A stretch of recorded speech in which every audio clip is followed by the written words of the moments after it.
روستای استانسر از توابع بخش مرکزی شهرستان جویبار با جمعیت بالغ بر 1420 نفر به همراه 420 خانوار سکنه دائم می باشد.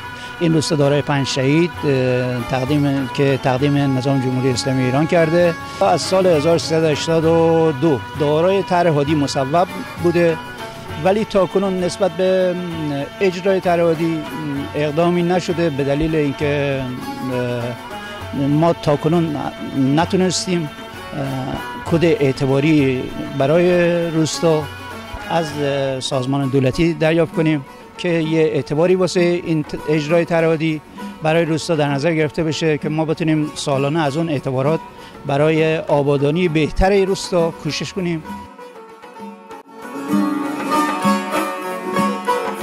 روستای آستانسر یکی از روستاهای شاخص شهرستان جویباره و راه ارتباطی جویبار به دریا دارا هستش و کوتاه‌ترین مسیر دریا این روستا در واقع داره و مسافران به راحتی میتونن دریا رو از این مسیر عبور کنن. اون 100 متری شهرستان جاده کمربندی به دریا حدود 3 کیلومتر جاده بازگشایی اسوال و نیم کیلومتر بازگشایی از خاکیه 1200 مونده. حالا 1200 اگر باز بشه هم مشکلات شهرستان کم کنه، ترافیک شهرستان، هم مشکلات این منطقه و محیط.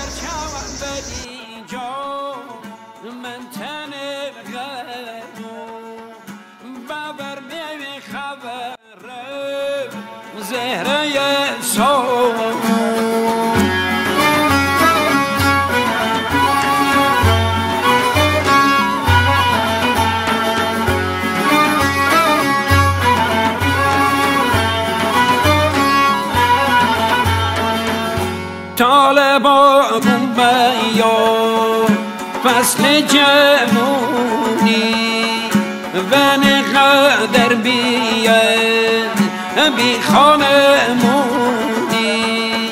سبایی نماشو خوندم بزاری تمیار دونا داد از جدایی.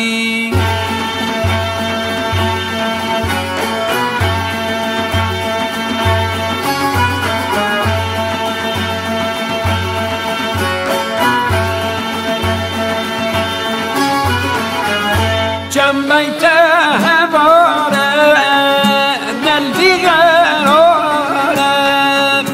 دست تور مبرده ندار من چاره چند چشم کشم دراز رو